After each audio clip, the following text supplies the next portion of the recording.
29টা, তাই না? দেখেন, আপনাদেরকে আমি বলেছিলাম যে বাংলা অক্ষর হলো 49টা, স্বরবর্ণ ব্যঞ্জন বর্ণ মিলে অক্ষর কয়টা হয়? কথা বলে না। 49টা। আর আরবি অক্ষর 29টা। এটার ব্যবধান বুঝাইতেছি যে আসলে আরবি ভাষা কি সহজ।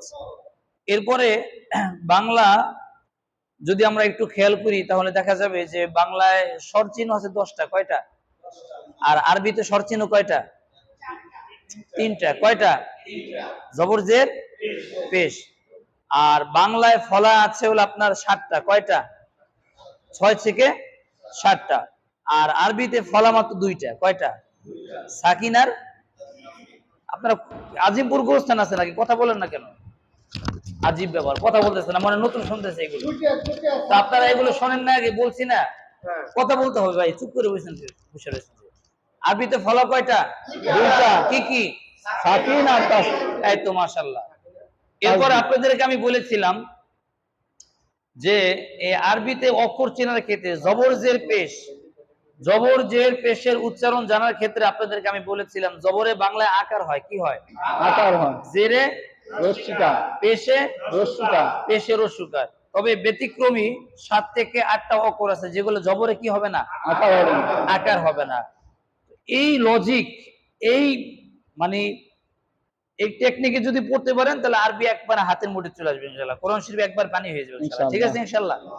আচ্ছা, তো আমরা আগে, যেহেতু আজকে সপ্তাহের শেষের দিন, পিছনের পড়ার দিন, তাই না? যেহেতু নতুন সবক আর নিতেছি না, এজন্য পিছের পড়াগুলো আমরা মনে রাখবো যাতে শনিবার দিন আমরা যে 2টা গ্রুপ আমাদের মোনাজারা বাহাস হবে সুন্দর করে বলতে পারি। দেখেন, আলিফের উচ্চারণটা আপনাদেরকে আমি বলেছিলাম।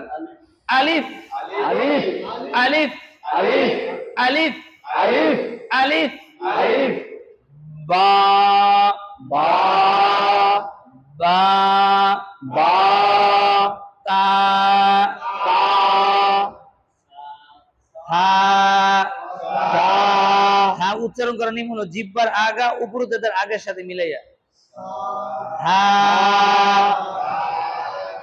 হা হা। জিম জিম, জিমটা হলকের মধ্যে হতে, হ্যাঁ, শক্ত করে। জিম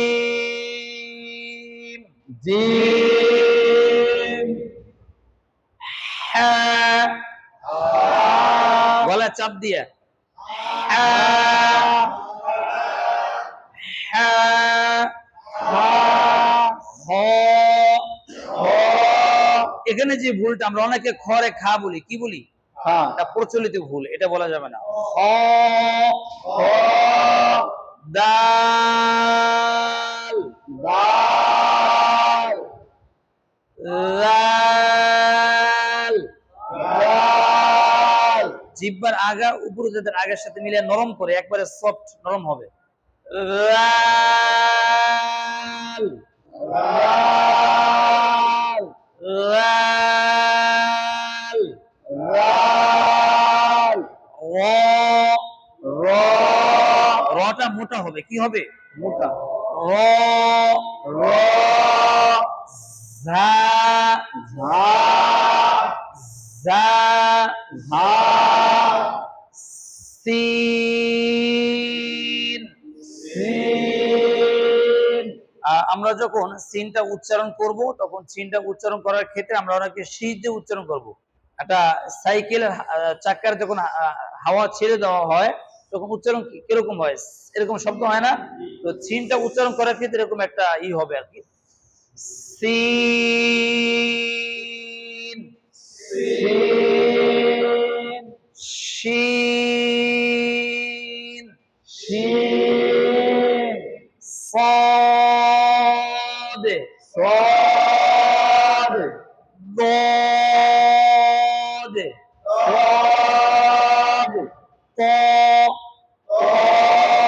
طا طا ظا ظا ظا ظا আইন আইন। আইনটাও গলা চাপ দিতে হবে। আইন আইন। গইন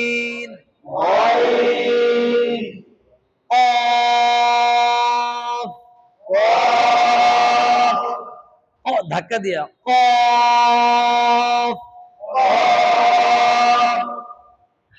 কাফ একবার হালকা স্বাভাবিক চিকন, কাফ, কাফ, কাফ, কাফ, লাম, লাম, লাম। লাম।